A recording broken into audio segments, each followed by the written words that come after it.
আমরা এবার দেখো কষে দেখি 7-এর 1-এ 2 দাগের অঙ্কটা করব।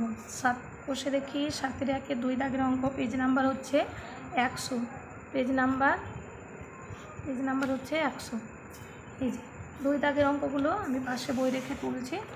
দেখো এখানে 2-এর 1-এর দেখো এখানে বলেছে 2 দাগের অঙ্কটা আমরা আগে পড়িনি। বলেছে নিচের বহুপদী সংখ্যামালার মধ্যে কোনটি একচল বিশিষ্ট একঘাত সংখ্যামালা, কোনটি একচল বিশিষ্ট দ্বিঘাত সংখ্যামালা এবং কোনটি একচল বিশিষ্ট ত্রিঘাত সংখ্যামালা লিখি। আমরা কি জানি এ থেকে জেড পর্যন্ত আমরা জানি এ এক একটি চল, লেটারগুলোকে এক একটি চল বলা হয়। এখানে দেখো আমরা আগে তুলে নিয়েছি কিছুটা অঙ্ক সময় বাঁচানোর জন্য আর কি। দেখো 2x + 17 এখানে একচল বিশিষ্ট একঘাত সংখ্যামালা। কেন একচল বিশিষ্ট? চল একটাই আছে, ঘাত কটা আছে এখানে? কিছু নেই, মানে এক আছে। কিছু না থাকলে কি থাকে? এক থাকে। এখানে দেখো 2 নম্বর অঙ্কটা দেখো x³ + x² + x + 1 একচল বিশিষ্ট ত্রিঘাত। কেন একচল? সবটাতে x আছে বলে, একটাই চল আছে বলে। কি ঘাত? ত্রিঘাত মানে কি? x-এর পাওয়ার কত? 3, মানে ত্রিঘাত সংখ্যামালা।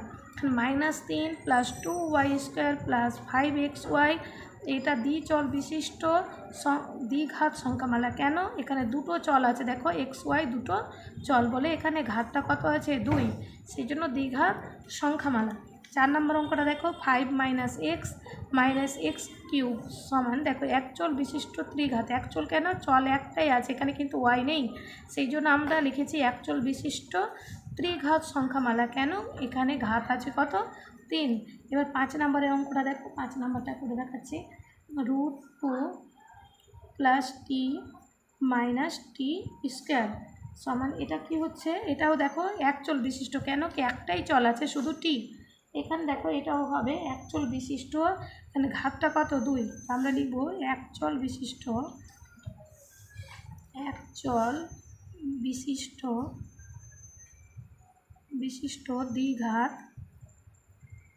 দ্বিঘাত সংখ্যামালা। এখানে দেখো 6 নম্বর অঙ্কটা দেখিলাম। 6 নম্বরে কি আছে? √5x এটি দেখো আমাদের এটি কী হবে? একচল বিশিষ্ট। চল তো আমাদের একটাই আছে, কিন্তু এক ঘাত। আমাদের কিছু না থাকলে তখন কি থাকে? এক থাকে, সেই জন্য আমরা লিখব এক চল বিশিষ্ট একঘাত সংখ্যামালা।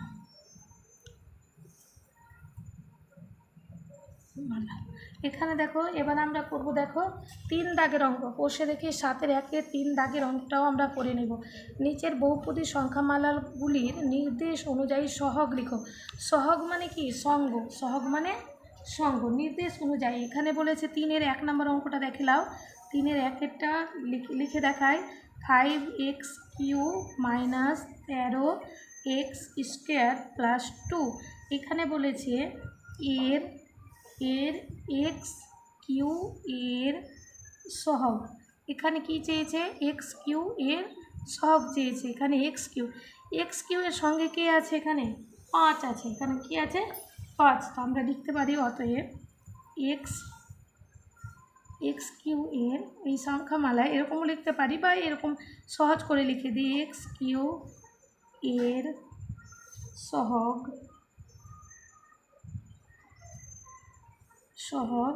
সমান 5। সহগ মানে কি? সঙ্গে। সহগ কত? 5। x³ এর সঙ্গে কে আছে? 5, সেই জন্য লিখলাম আমরা 5। এবার আমরা দেখো 3-এর 2-এর অঙ্কটা দেখব। 3-এর 2 নম্বরে কি বলেছে? x² - x + 2 এর সহগ এটা বলেছে। তো আমরা লিখব অতএব x এর সহগ। এক্সের সঙ্গে কি আছে? কিছু নেই, মানে কি আছে? এক আছে। কিছু নেই, দেখো এখানে কিন্তু মাইনাস আছে। কিছু না থাকলে এক থাকে, কিন্তু এখানে মাইনাস আছে বলে আমাদের এক্সের সহগ -1 হবে, ঠিক আছে, বা 1 হবে। এখানে দেখো 3 নম্বর অঙ্কটা দেখে নাও। 3 নম্বরটা কি বলেছে? 3 নম্বর 8x - 19 এর x² এর সহগ, এক্স স্কোয়ারের সহগ লিখতে বলেছে আমাদের। আমাদের দেখো এখানে কিন্তু আমাদের এক্স স্কোয়ার নেই, এখানে এক্স স্কোয়ার আছে কি নেই, তো আমরা কী লিখবো, অতএব এক্স স্কোয়ার এর এর সহগ সহগ সমান, আমাদের এক্স স্কোয়ার নেই, আমরা যদি নিচে থেকে দিই এর সহগ কী হবে, সঙ্গে যদি কিছু না থাকে তখন কি হয়ে যাবে, শূন্য হয়ে যাবে, এটা কি শূন্য। এখানে দেখো এবার 4 নম্বরে অঙ্কটা দেখো, root 11/11 minus 3 root 11 x plus x square. এখানে বলেছি এক্স জিরো এর সহগ,